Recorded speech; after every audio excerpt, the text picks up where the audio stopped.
Hello there, I'm Alex, and I sell cheese for a living. As a cheesemonger and certified cheese professional, I've helped thousands of customers find their favorite cheese. This week, we talk about all the other lives of milk when milk doesn't get turned into cheese. This episode is going to cover everything else milk can become other than delicious cheese. And before we talk about yogurt or butter or eggnog or ice cream, and before we even think about the word cheese, let's take a minute and talk about milk itself. Because milk might be the most quietly important food in human history. It's not the most glamorous nor the most celebrated, but pound for pound, century for century, milk has shaped how humans eat, travel, settle, govern, worship, and survive in ways that most people never stop to really think about.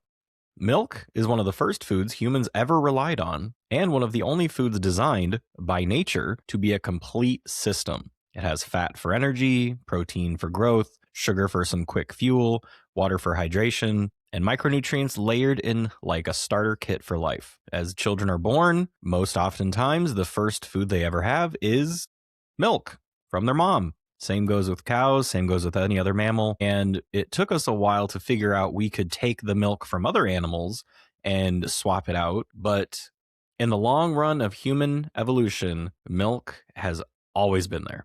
And once humans figured out how to borrow milk from other animals, everything changed. Cows, goats, sheep, buffalo, yaks, camels, and reindeer. These animals didn't just provide food, they allowed people to live in places where crops alone couldn't support them. In the high mountains, in some dry plains, cold northern climates, any marginal land really.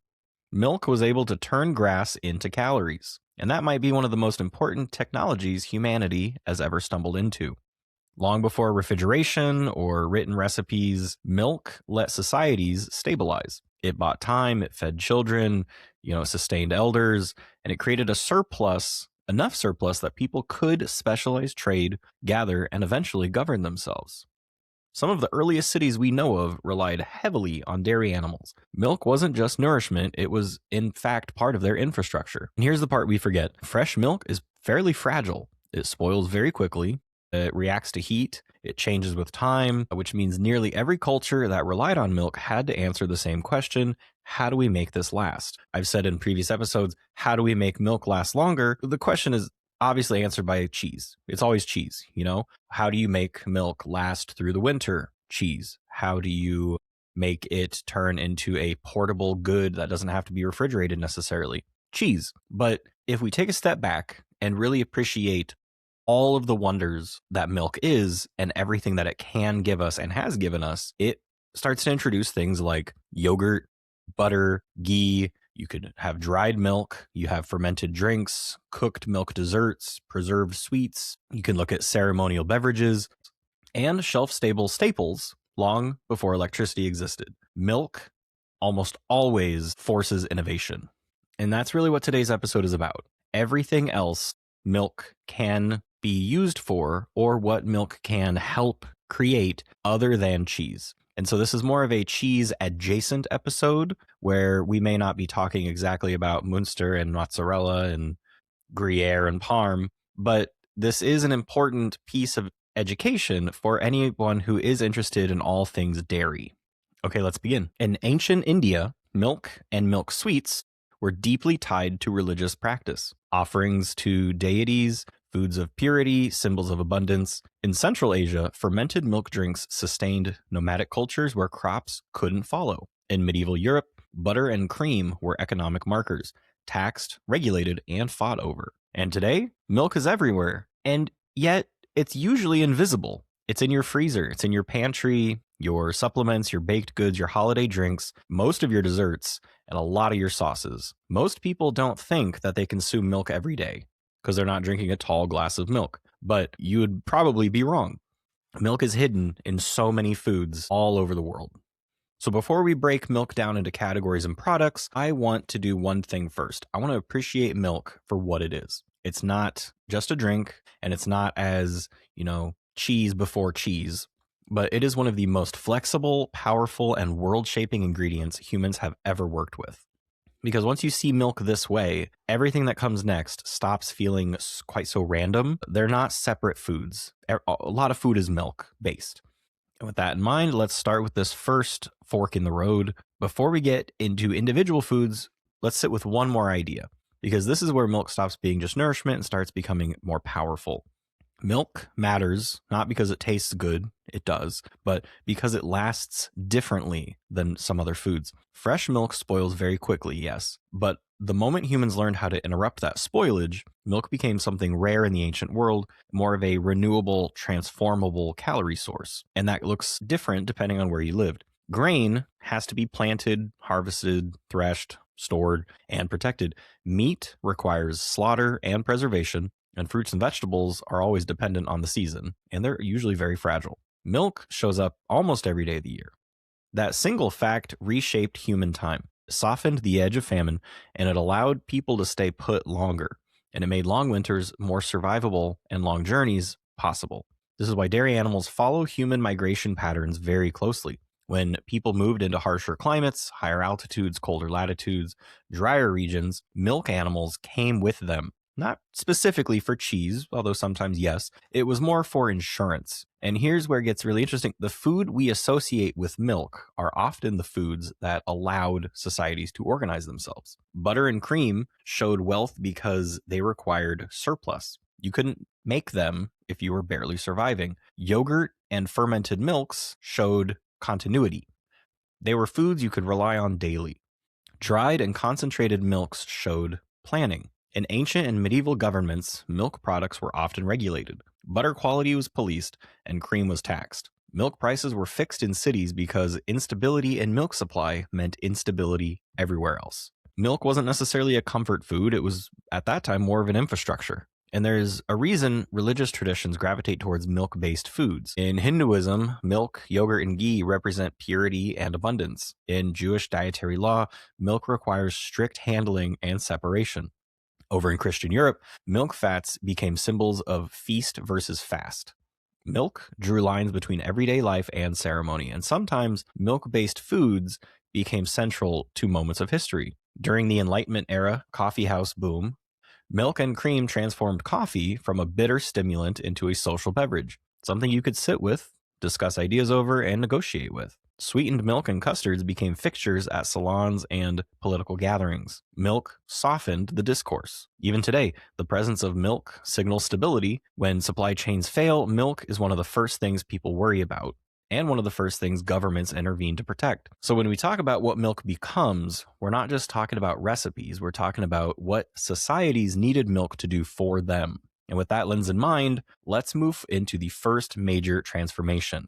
If you've ever heard someone say that yogurt and cheese are basically the same thing, you're not alone.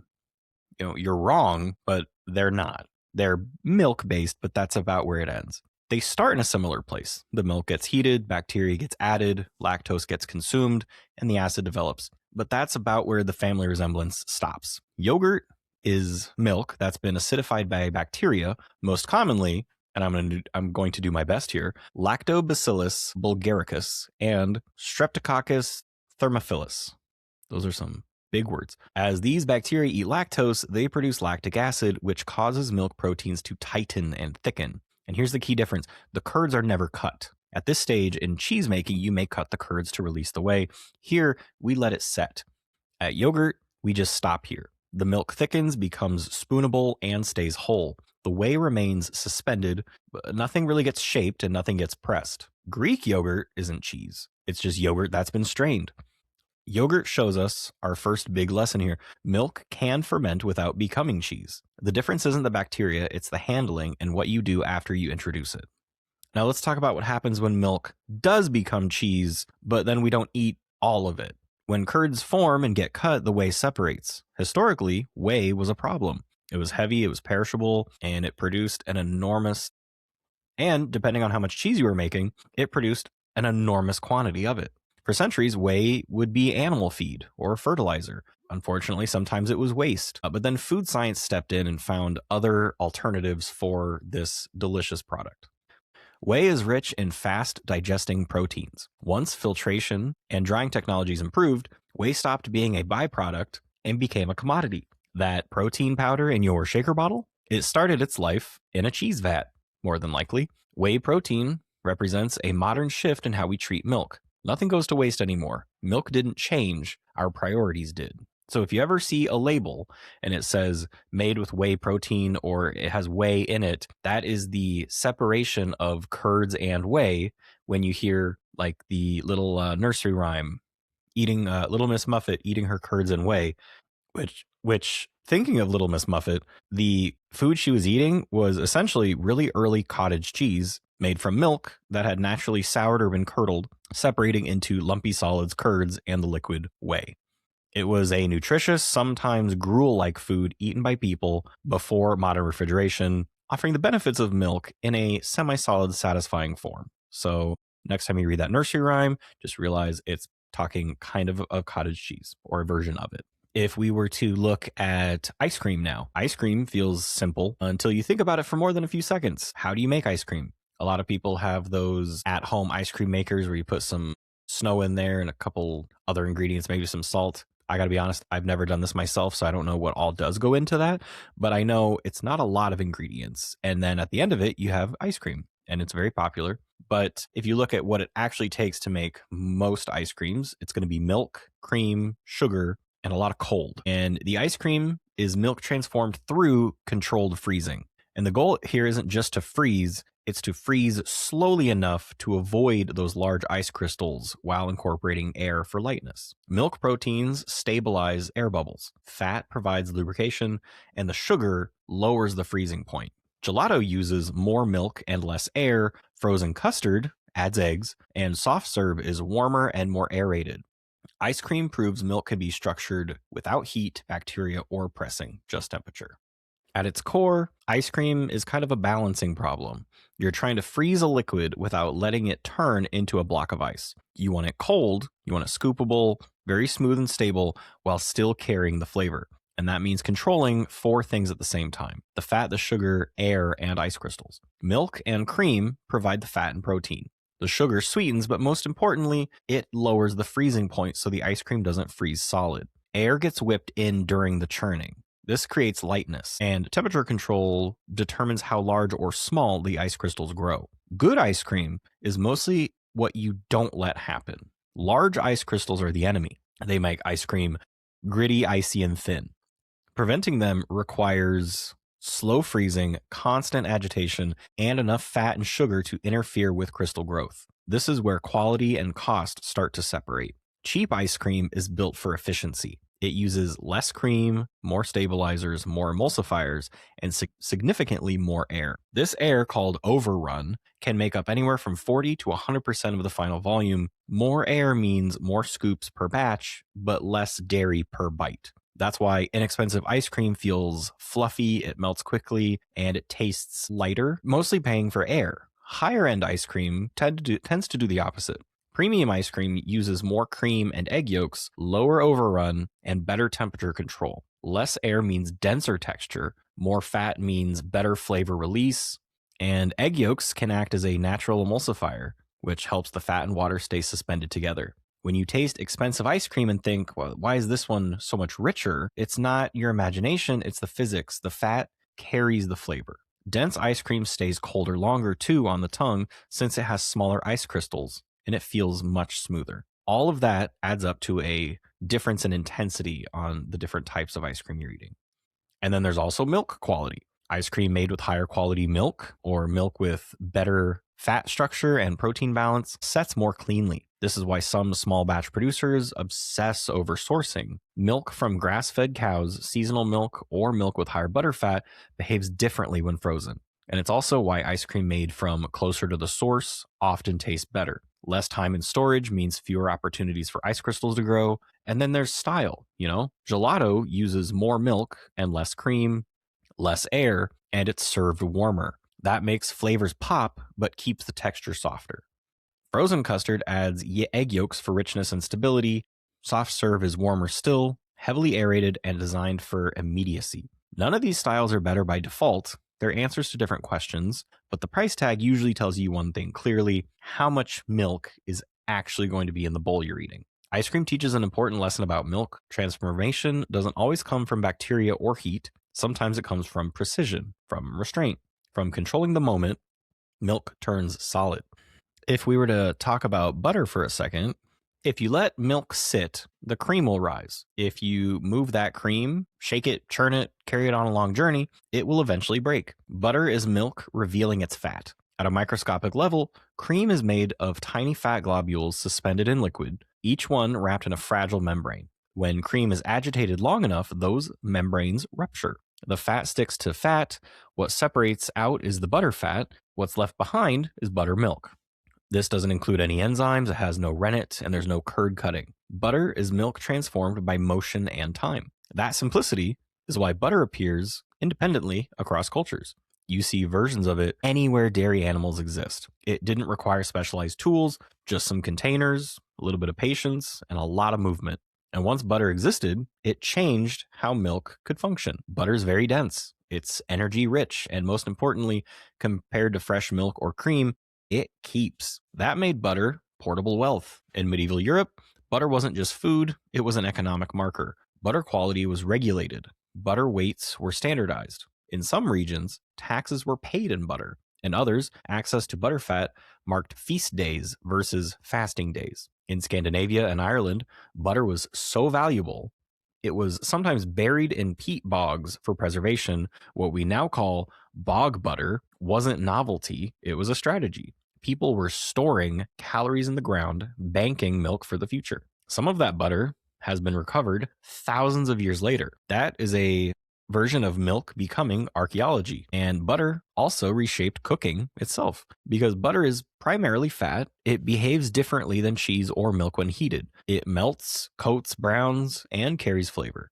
The milk solids brown through the Maillard reaction, creating nutty, savory depth. This is why butter tastes the way it does. Cultured butter adds another layer. By fermenting cream before churning, bacteria develop acidity and aromatic compounds. The result isn't just richer butter, it's butter with dimension. Sweet cream butter skips the fermentation, highlighting freshness instead. Ghee goes further, removing water and milk solids almost entirely, leaving pure fat that can withstand high heat and long storage. And each version answers a different need. And this is where cost comes in. Cheap butter is made from lower fat cream, churned quickly and designed for consistency. Premium butter uses higher butterfat cream, slower churning, and it's often cultured cream. It will have less water, more fat, which means more flavor. European style butters typically contain more butterfat than standard American butter. That extra fat changes temperature, melt, and taste. It's why some butters feel pliable straight from the fridge while others can snap. When you taste better butter and think, this is richer, again, you're not just imagining things. This is real. That's milk fat doing exactly what it's supposed to do. Butter shows us something essential about milk. Sometimes transformation isn't about complexity. It's about allowing one component, this fat, to fully take over. Milk doesn't become butter by accident, although I'm sure it has. But more often than not, it becomes butter because we asked it to be. If we were to move on to something like a sweetened condensed milk, take milk, remove the water, and add sugar. Boom. You've created something that behaves nothing like milk. Sweetened condensed milk exists because sugar is a preservative. Heat concentrates flavor and alters protein. This is why condensed milk can become dulce de leche with nothing but time and heat. Milk here is no longer a drink, but it's more of an ingredient. And speaking of ingredients, custard is milk learning how to be more solid. Milk and eggs, gently heated, form a delicate network that traps the liquid. If you added too much heat, you would get an egg scramble. If you don't have enough heat, you can make a kind of a soup. Creme brulee and flan really rely on precision. There's no bacteria, there's no curds, there's no pressing, just another version of what you can do with milk if you have a little time and patience. If we were to look at something like an eggnog is milk at its most indulgent, and it's slightly misunderstood. Eggnog is a custard adjacent beverage. It will usually have milk, cream, eggs, flour, and sometimes alcohol. Historically, the alcohol helped preserve the drink, the eggs thickened it, and the milk is what made it soft. Modern eggnog, though, is engineered for consistency, but the idea kind of remains the same. Eggnog shows us milk in a very indulgent, rich, celebratory version of itself. A few more ingredients on the list. You could look at something like powdered milk, which might be milk's least exciting form, but it's one of its most powerful. If you remove all the moisture, then milk becomes shelf stable, portable, and functional. Bakers love powdered milk for browning, texture, and subtle sweetness. You will find powdered milk in thousands of recipes, and it is in so many foods you eat, I guarantee, almost every day. By now, I hope milk feels a little different to you. Not necessarily bigger, but maybe more present in your day-to-day life. Because once you stop thinking of milk as just a drink or just cheese's starting point, you kind of start to notice it everywhere. Milk is hiding in plain sight. It's in foods we don't emotionally register as dairy at all. Bread, for example, milk powder and milk solids show up in sandwich loaves, buns, and enriched doughs, quietly improving browning and softness. Let's look at chocolate. Milk fat and milk powder are doing structural work long before sweetness enters the picture. Milk chocolate is what it sounds like, and it's one of the most popular chocolates, unless you're a dark chocolate lover, in which case that's fine too. It's not my favorite, but it's okay. If you looked at caramel sauces, fudge, and toffee, they all rely on milk proteins to control structure and prevent sugar from turning grainy. Many salad dressings and cream sauces use milk proteins and fat for emulsification, even when they don't taste milky. Many protein bars, meal replacement shakes, coffee creamers, instant soups, and even some potato chips. Milk is in there. Not as necessarily a flavor, but as a functional ingredient. Milk isn't one thing that can lead to cheese. Although, in my opinion, that's probably the best outcome for some milk. But milk is more of a toolkit, and depending on who's working with it, you can get a lot of different foods out of it. Milk has the fat that can carry flavor or store energy. It has protein that can build structure, it can trap air, it can set foods into place, and it has sugar that can ferment, sweeten, or preserve. There is water that can be removed, frozen, or locked inside of a network too. When you understand milk this way, all of these foods stop feeling disconnected. Yogurt isn't cheese's cousin, ice cream isn't just a novelty, butter isn't just something you need to fry an egg in, and eggnog isn't just a seasonal indulgence. They're all answers to different problems. How do we make milk last around the world? How do we make it travel? How do we make it richer? How do we make it celebratory? And more recently, how do we make it invisible in everyday foods? Behind all of that, quietly, constantly, are the dairy animals doing something extraordinary, turning grass and leaves and landscapes humans can't eat into food that has built civilizations. That doesn't mean milk is perfect or uncomplicated or even without consequence, but it does mean it deserves more attention than it usually gets. So the next time you open your fridge or scoop dessert or stir cream into coffee or even tear open a protein bar, pause for half a second. That's not just an ingredient, that's milk living another life. And until next time, thank you for listening to this cheese-adjacent episode of the Modern Monger. Next week, we will dive into some of the famous faces of cheese. Famous cheese makers, cheese mongers, cheese writers, cheesy people in general. Thank you for listening again. My name is Alex, and this has been the Modern Monger.